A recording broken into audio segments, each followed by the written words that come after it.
Good morning, everybody. I'm Jared Klein coming to you live from the 29 News Digital Desk with the Morning Rush. Let's start things off this morning with our local headlines. The man charged with shooting and killing Wintergreen police officer Chris Wagner last year appeared in front of a judge Wednesday. Friends of Daniel Barmack gave testimony. They said Barmack took psychedelic mushrooms and ketamine powder. Police say Officer Wagner was shot while responding to Arrowwood Lane near Wintergreen in June of 2023. He was called there for an assault. Wagner reportedly encountered Barmack in nearby woods and a struggle ensued. A grand jury is set to hear the case in March. A malfunction at Sugar Hollow Reservoir turned the dam into a waterfall for a short period of time yesterday. A rubber tube, also known as a bladder, lines the top of the reservoir so excess water can fit, and the bladder disconnected and deflated, causing what was there to spill out onto the Mormons River. Ravenna Water and Sewer Authority says it caught the issue early and replaced the bladder. The Water and Sewer Authority says there was no damage to the reservoir aside from that piece of equipment. In Decision 24 news, early voting for the Virginia presidential primary begins tomorrow. Virginia has a dual presidential primary election, which means both parties will have primaries on the same day. All voters can cast ballots in either primary, but one cannot vote in both. Early voting continues until March 2nd, and Election Day is March 5th, Super Tuesday. And this is my favorite story of the day. A birthday bash at Virginia Wildlife Center in Lyndhurst for 5 black bears turning 1 year old. The bears were admitted last spring after either being orphaned or separated from their mothers. They were given fresh fruits, vegetables, fish, mice, and some peanut butter or baby food smeared on top.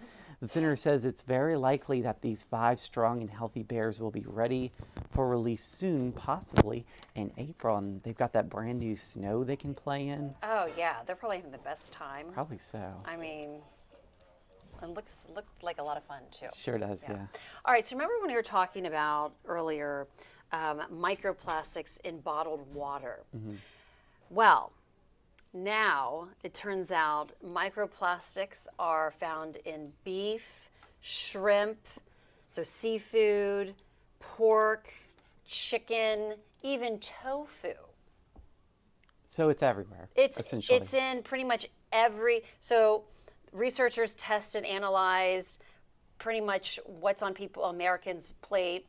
So all those meats, and they just 90% of them, there was plastics found in 90% of them. That's amazing.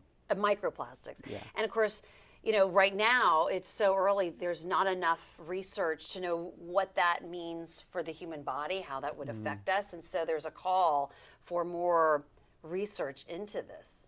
Yeah, and see over time how it affects you. But I mean, it's hard to avoid. Well, and that's what the realistically, researchers are saying. They're just saying that it's in everything that we eat. Yeah. It's amazing. And so then there's also calls for action about pollution and that sort of thing, fixing that. So it's just interesting. It's in everything. Yeah. We shall see what they find out. Yeah. Okay. So I don't know about you. Do you delay going to sleep to give yourself more leisure time to like maybe read a book or watch a movie? No. I mean, maybe by like a few minutes, but I'm pretty strict with my schedule. Sometimes I try to take an afternoon nap before the kids come home, and it's the only time of the day really to myself and to watch shows that I want to watch. Yeah. So I will forego that nap just so I can like watch a show, one of my shows. I can't do it. I mean, if I miss any sleep, I can feel it the next day. It's really bad.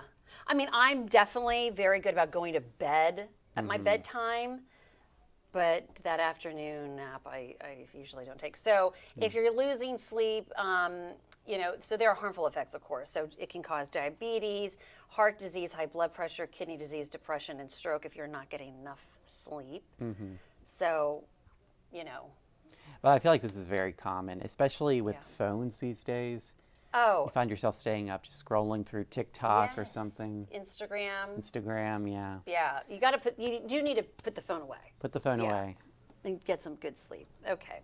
And then just lastly, just since we're in this kind of cold weather season, this is an egg in a pan, and here's some ramen that just has been frozen outside with Mother Nature.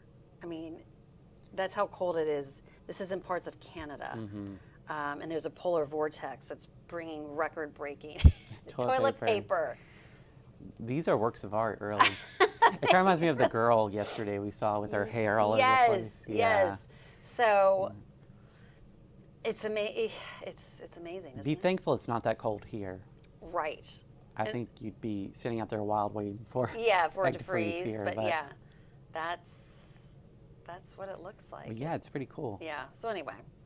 All right. Thank you, Jennifer. Let's take a look at that 7-day forecast. It will be warming up today to a high of 41, a lot warmer than what we saw yesterday in retrospect. Clouds will be increasing, and then we've got a chance for some light snow accumulation tomorrow.